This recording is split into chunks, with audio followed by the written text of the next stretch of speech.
Week 10, must start, must sit, every single matchup. I'm going to break it down today going through over-unders, implied point totals, where the sharps are betting, how good of the matchups that each team has, where you want to put your attention to set your best fantasy football lineups will be covered in today's video on every single game. We got 4 teams on bye this week, which means only 28 teams in action, 14 total games. So let's not waste any time. Let's kick things off with Thursday Night Football. Bengals at Ravens, one of the best Thursday night games that we're going to see all season. Ravens are 6.5-point home favorites against the Bengals, implied for nearly 30 points on the slate. We will not have any T. Higgins in this game, so the Bengals will be down a little bit at the wide receiver position. Over-under is 53 points, which is the highest on the slate. The over is catching 5% of the steam towards the sharps, so I'm going to do this a little bit differently than I've done it so far. Basically, what I was doing before was, let's say 60% of the money was on the over. I would write over 60%, but sometimes that can be misleading because 90% of the bets, for example, are on the over, but only 60% of the money.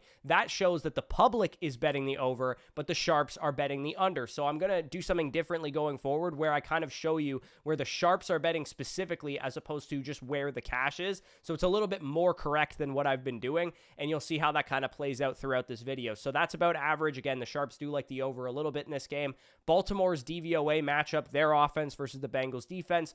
First on the slate, they have a very, very good matchup, and the Bengals, too, have a top 10 matchup themselves. So getting into the key matchups from this game, things you need to pay attention to set your fantasy football lineups. Again, we're expecting a high-scoring game environment. Both quarterbacks have top 5 matchups. So you're firing up Lamar, you're firing up Burrow. I'm not breaking any news there. Both run defenses are top 12, so it's going to be tough sledding a little bit for Derrick Henry and for Chase Brown, but you're still starting both of those players because they're top 15 guys. They get great workloads, so on and so forth. Khalil Herbert is going to make his debut this week, but I can't imagine he's going to eat into Chase Brown's workload too much on a short week. He was just traded for on Tuesday. Can't imagine he's going to be a huge factor in this backfield. Jamar Chase versus the Baltimore Ravens secondary is the single best matchup of any wide receiver on the entire slate, and T. Higgins is out. So Jamar Chase could go nuclear tonight. If you guys are worried about playing Jamar Chase, you should be, because he might have a monster game. Zay Flowers and Mark Andrews both have top 12 matchups at their respective positions, and then, of course, you're starting both kickers,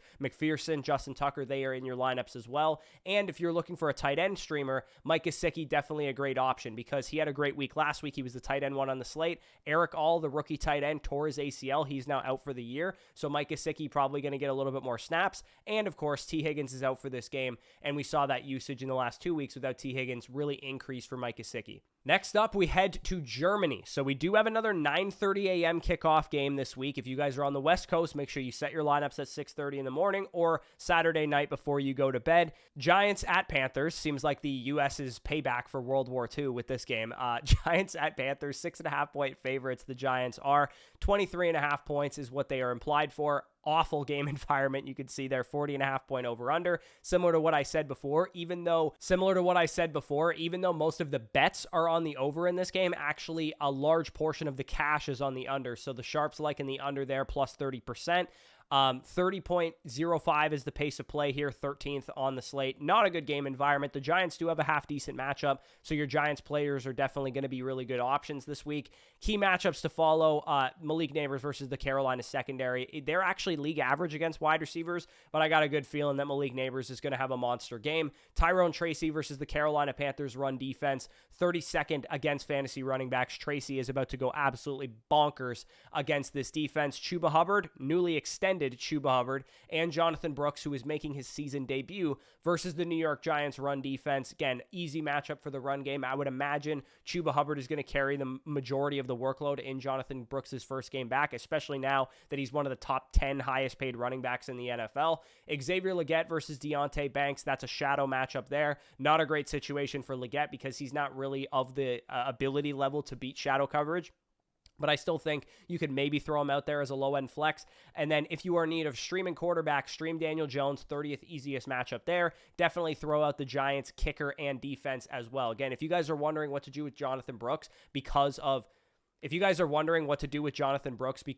the extension that Chuba Hubbard just got, I'm just as worried as you guys are. I actually sold him 2 days ago in my home league. Thankfully, I sold Jonathan Brooks in exchange for Jalen Waddle and Ricky Pearsall. I sold Jonathan Brooks and Cedric Tillman in exchange for Ricky Pearsall and Jalen Waddle, but I haven't felt good about Jonathan Brooks really for the last couple of weeks, knowing that he's this banged up. They're being this patient with him. Chuba Hubbard's been playing well. I don't anticipate we're ever going to see Jonathan Brooks be like a bona fide RB1 level workload for the rest of the season. So if you guys have been holding Brooks, definitely not ideal what we just saw happen with Chuba Hubbard get extended. Patriots at Bears is not a good game environment. The Bears are favored by 6.5 points, implied for just 22.5, even despite almost being a touchdown favorite. The over-under is 38.5, the under catching a shit ton of the steam according to the Sharps right now. Not expected to be a very high-scoring game, although it is a battle of the number 1 overall and the number 3 overall pick, Caleb Williams and Drake May. Don't really love the game environment outside of the fact that it expects to be very fast-paced, top 4 pace of play on the slate. Key matchups to pay attention to, I think you can definitely stream Caleb Williams. The Patriots defense not very good against fantasy quarterbacks, 23rd against the position. Both running backs, DeAndre Swift, Ramondre Stevenson, have top 12 matchups, so they're definitely in your lineup, especially in a game environment like this. We expect a lot of running. Patriots wide receivers versus the Bears secondary, not a good matchup. They're the best defense in the league against fantasy wide receivers, so don't start Douglas, don't start whoever else you'd be thinking of starting there. DJ Moore is expected to see shadow coverage versus Christian Gonzalez, but I wouldn't be too worried. Gonzalez has been rather up and down, but I do think DJ Moore, Romo Dunze, Keenan Allen, all fine plays, depending on what you're looking for. I think DJ Moore is a fine wide receiver 2, Romo Dunze is a fine wide receiver 3 flex, and then same goes for Keenan Allen. If you are looking for streaming tight ends, I think this game definitely has 2 good ones. Hunter Henry, the 29th easiest matchup are the Bears, and like I said, they're very good against wide receivers, so Henry might be in store for a lot of targets. And then Cole Kmet, 19th rated defense against tight ends are the New England Patriots. So the Buffalo Bills at the Indianapolis Colts, the next game we're going to talk about here. Bills are 6-point road favorites. Very exciting game environment, unlike the last game. We got a 49.5-point over-under, which is the second highest on the slate. We also have the sharp money going towards the over, 16+% on top of the actual betting totals that we have here are the sharp money. So we're looking at a game environment that the sharps like to go over. It's already a high total to begin with. The pace of play is very fast. The Bills offense versus the Colts defense, very, very high scoring potential here. You are firing up all your Buffalo Bills. Allen, Shakir, James Cook, Coleman if he ends up playing, Cooper if he ends up playing, Dalton Kincaid, everybody in the game environment you want to be firing up here. Key matchups to look out for. We got Josh Allen against the Indianapolis defense. That's the 27th easiest matchup. Jonathan Taylor against the Buffalo Bills run defense. That's the 30th easiest matchup. So the Colts should be able to move the ball as well. James Cook and the Bills wide receivers all having pretty good matchups there. James Cook about an average matchup. Bills wide receiver core, a 24th easiest matchup there. And then Josh Downs, Michael Pittman versus the Buffalo Bills corners. Maybe not the easiest matchup, but they should be able to move the ball on the ground. Hopefully they can get some big plays going to spark this over-under. Stream Dalton Kincaid as well. He's got the 31st easiest matchup versus fantasy tight ends. And both kickers are definitely in play given the over-under and the sharp betting trends there. So moving into Vikings at Jaguars. Another pretty interesting game environment here, although Mac Jones is expected to start, at least as of now, for the Jacksonville Jaguars. Trevor Lawrence dealing with a shoulder injury. Sam Darnold definitely going to have a big time advantage. They're 5-point favorites given the injury to the quarterback of the Jags. 45.5-point over under actually catching quite a bit of the steam there. You can see 34% of the sharp money going to the under as opposed to the over. 29.15 pace of play. That's about average on the slate. And then the Minnesota offense going to have an easy time versus a very, very bad Jacksonville secondary. Key matchups to pay attention to, like I just said, Sam Darnold, easy matchup for him. Aaron Jones, easy matchup for him. All the other Vikings weapons, also top 6 matchups. Jefferson, Addison, TJ Hawkinson, all definitely want to be in your lineup. Travis Etienne and Tank Bigsby versus the Minnesota Vikings run defense is not an easy matchup, so maybe leave those guys on your bench, especially knowing, what we saw from him last week was a 3-way timeshare, which included Dearness Johnson. Etienne still looks banged up. He'll probably get more of a workload this week. If I had to pick one, it would be Etienne, but I really don't want to start any of these running backs for Jacksonville with Mac Jones at quarterback right now. Etienne maybe catches just a bunch of dump-offs. That's best case scenario, I think, for this Jaguars running back core. Brian Thomas Jr. versus the Minnesota Vikings defense. We do have a 30th easiest matchup for him there. So assuming he's healthy, again, Mac Jones is quarterback, so it's not great, but Brian Thomas Jr. definitely want in your lineup. And then if you are looking for a streaming defense, I think the Minnesota Vikings is absolutely one of the best this week. The Broncos at Chiefs, the next game that we are going to talk about here. You can see the Chiefs are 8-point favorites. Remember that the Ravens were actually 9.5-point favorites last week. dumpstered the Denver Broncos. The Chiefs maybe not seen quite as good of a team as the Baltimore Ravens were. 41.5 point over-under. The over-catching just a smidge of the steam, but not really anything significant. Again, pretty average down the board as far as game environment is concerned. The key matchups are where we want to pay attention to. Both quarterbacks have bottom 12 matchups. So Patrick Mahomes, great game last week against the Tampa Bay Buccaneers. I really wish I had played him in the Flock League. You guys probably saw that vlog already, and the link for that is down below in the description. But Patrick Mahomes, definitely not a must start. If you have better options, you could definitely go with them. I'll talk about some streamers at the end. Kareem Hunt versus the Denver Broncos run defense is a good matchup. I think they're going to try and run this game through Kareem Hunt. We've seen them do that successfully so far this year. Javonte Williams versus Kansas City's run defense, on the other hand, not a good matchup for him. And also DeAndre Hopkins seeing shadow coverage versus Patrick Surtain. So it's going to probably be a Travis Kelce game given the shadow coverage on the outside there. Maybe Xavier Worthy can get loose for a big play. But for the most part, this is not going to be a great game environment. It's going to be a lot of defense, going to be a lot of running game, going to be a lot of, who can not turn the ball over, field position, field goals, and all that kind of bullshit. So if you're looking for a kicker, Harrison Butker is going to be a great option here. Cortland Sutton, probably not so much. Xavier Worthy, not so much. Probably leave those guys on your bench. The only must starts in this game really are Kareem Hunt, Travis Kelce, and I guess if you're weak at running back, Javonte Williams as well. So moving on to the next game we have is the Atlanta Falcons at the New Orleans Saints. NFC South showdown here. The Falcons are 4-point road favorites against New Orleans. They will be without Chris Olave. They don't really have anything at wide receiver outside of Alvin Kamara and Taysom Hill. They don't really have anything on offense to begin with. Atlanta is implied for 25.25 points, so a pretty good total there.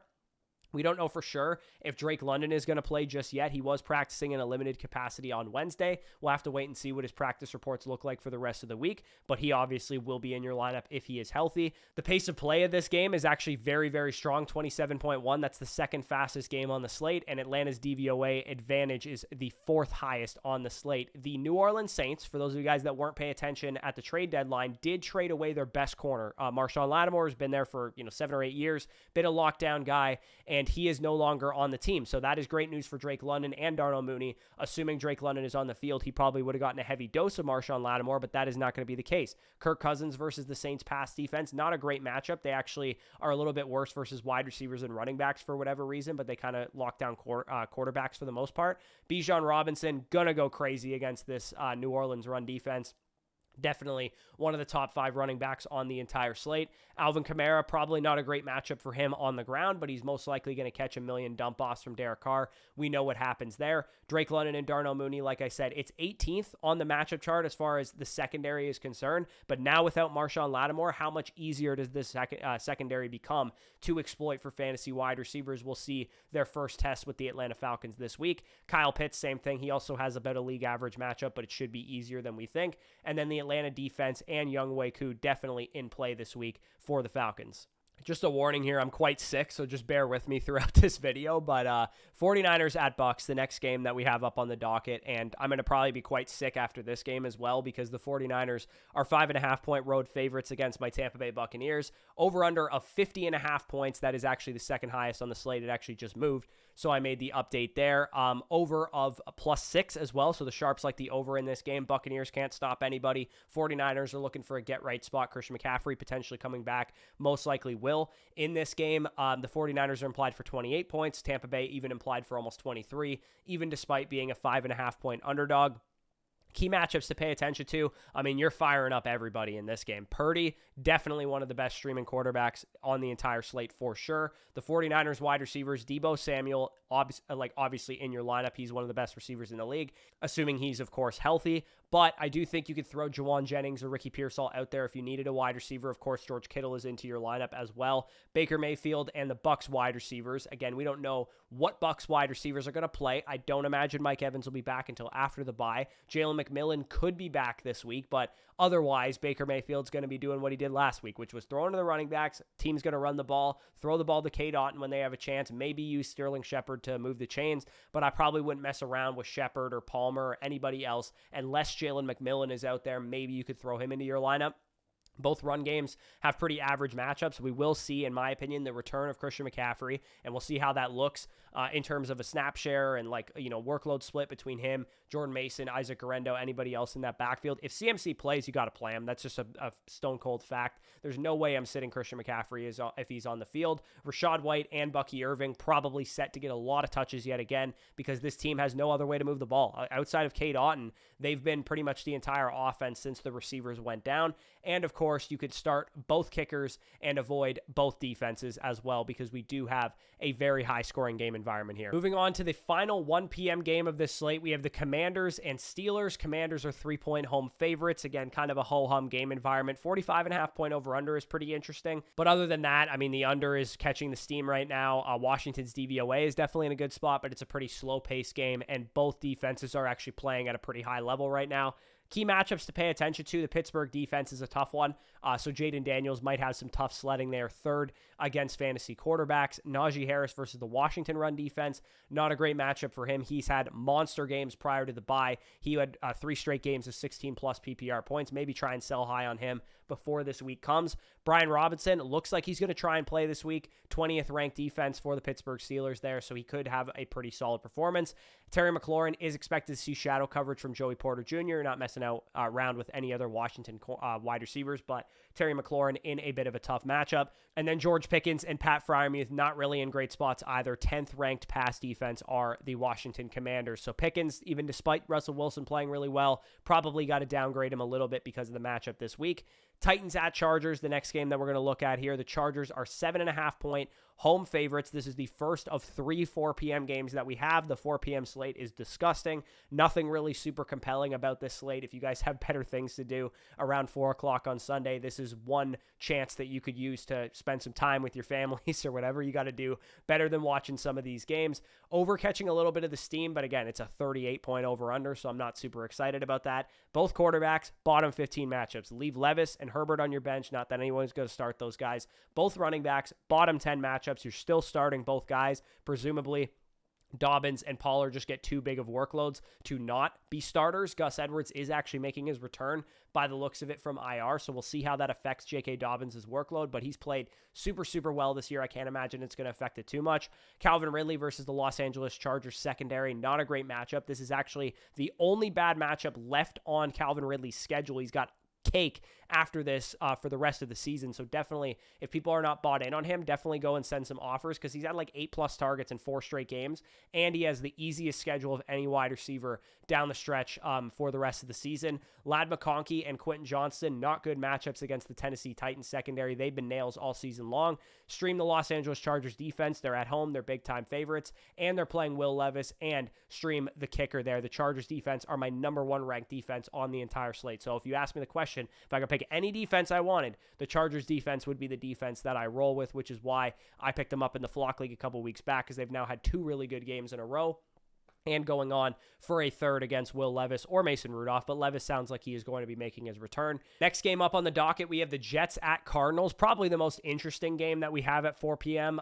Jets are 1-point favorites on the road going to Arizona. They are implied for 23.5 points. The over-under is 46. Sharps are actually on the over, 8+% of the money there, second highest on the entire slate, so pretty high over-under. Could be an interesting game if you squint hard enough. 27.75 pace of play combined there, which is 4th highest on the slate as well. Jets DVOA on offense is getting better. Cardinals DVOA on defense is not. So pretty good matchup for the Jets offense there. Aaron Rodgers, Devontae Adams, Garrett Wilson. The passing game of the Jets has a 21st easiest matchup this week. So pretty good matchup for those guys. Definitely a viable streaming quarterback. And of course, you're playing both of those wide receivers. Kyler Murray and Marvin Harrison Jr., both bottom 12 matchups for the Arizona Cardinals passing game, and a bottom 6 matchup for Trey McBride, the tight end. So going to be tough sledding for the Cardinals to pass the ball against this defense, but we'll have to kind of wait and see. If the Jets are able to put up points, get ahead early, I could see the Cardinals kind of trying to uncork it and throw the ball. Breece Hall versus the Arizona run defense is as cake as it gets. I think Breece Hall is going to have a real get-right spot. I actually, in the Flock League, because I have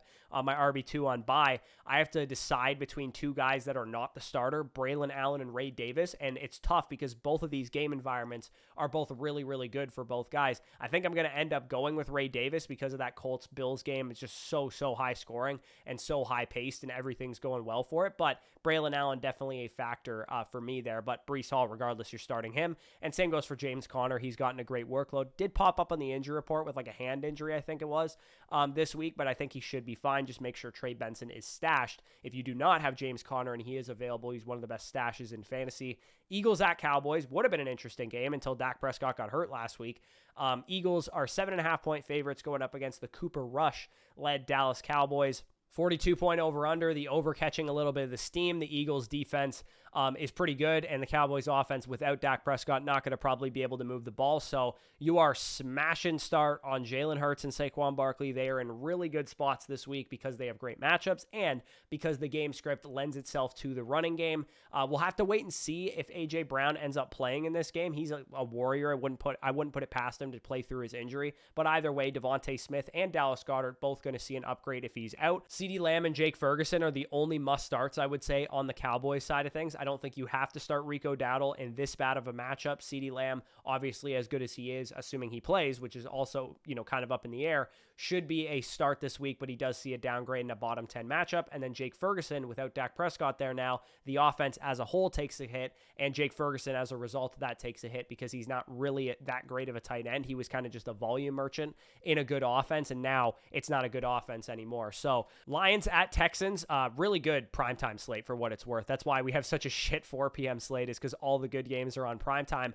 Lions are 3.5-point road favorites against the Texans, over-under of 49 points, which is really solid there on Sunday Night Football. Detroit's DVOA with a top 12 matchup. Texans, not so much. Key matchups to pay attention to, both quarterbacks below average matchups, so maybe not a great time to start Jared Goff or to start CJ Stroud. However, if Nico Collins plays in this game, there's absolutely no way CJ Stroud's staying on my bench because we saw what he was like when Collins was out there, and I think that will, reinvigorate itself, assuming Collins is back this week, but we still haven't heard word that he will be. Both running backs have bottom 6 matchups, so pretty difficult matchup coming here for Jahmyr Gibbs and for David Montgomery. And Joe Mixon, he's been pretty much matchup proof this entire season, but it is a tough matchup against the Lions. Nico Collins, Tank Dell, if Nico plays, he has a really good matchup against the Lions secondary. Otherwise, Tank Dell's going to have a monster role. Amon-Ra St. Brown and Jamison Williams versus the Houston secondary, very good matchup for them as well, but Amon-Ra does have a little bit of a tougher matchup in the slot, so could be a big JMO game. Both tight ends, bottom 2. Like the worst 2 matchups for the tight end position are the Lions and the Texans respectively. So Laporta and Dalton Schultz not in good spots, but high over-under game. Stream the kickers as always. Final game of the slate. We have the Dolphins at Rams. I told you this primetime slate was good. Rams -1, over-under of 50. So that's all 3 games, 49-point over-under or higher, Thursday, Monday, and Sunday night. Pace to play, 3rd highest on the slate as well. Key matchups to pay attention to.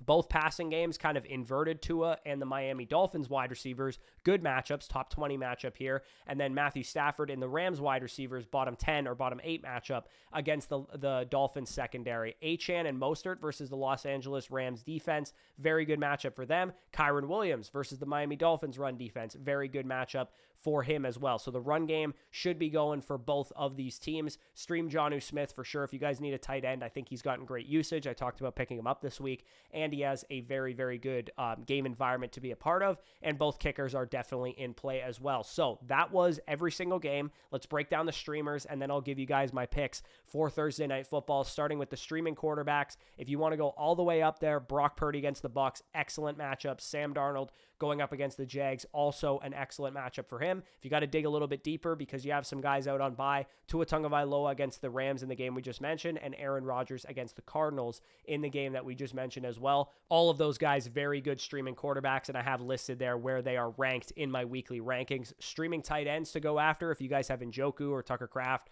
or Brock Bowers on bye this week. Mike Gesicki going up against the Ravens tonight, such a good play this week. Like I said, he has no T. Higgins. He got great usage. Eric All torn ACL out for the year. He is the premier streaming tight tight end this week. Hunter Henry, also a very good streamer. Like I said, the Bears good against wide receivers, not so good against tight ends. Jonnu Smith, like I just talked about, good game environment, good usage. And Taysom Hill, they have nobody else other than Alvin Kamara in that offense, so I like him to have a pretty good matchup there. And then if you're looking for streaming kickers and streaming defenses, Tyler Bass, Evan McPherson, Chris Boswell, all very good streaming kickers that should be available in your leagues. Obviously, I'm not talking about like Fairbairn and Tucker and those type of guys that are highly rostered. And then my top 5 defenses for the week here. Number 1, Chargers versus Will Levis. Number 2, Vikings versus Mac Jones and the Jaguars. Number 3, Kansas City Chiefs versus Bo Nix. Number 4, Philadelphia Eagles versus Cooper Rush. And number 5, Atlanta Falcons versus Derek Carr. Those are my top 5 defenses for the week. And of course, before we get out of here, Thursday Night Football kicks off tonight. Like I said, this is what I'm rolling with as far as my pick'ems. Chase Brown, higher than 3.5 receptions. He had 5 last week in his first game without Zach Moss. Khalil Herbert's supposed to play, but he probably won't play a big role. Just got to the team like a day ago.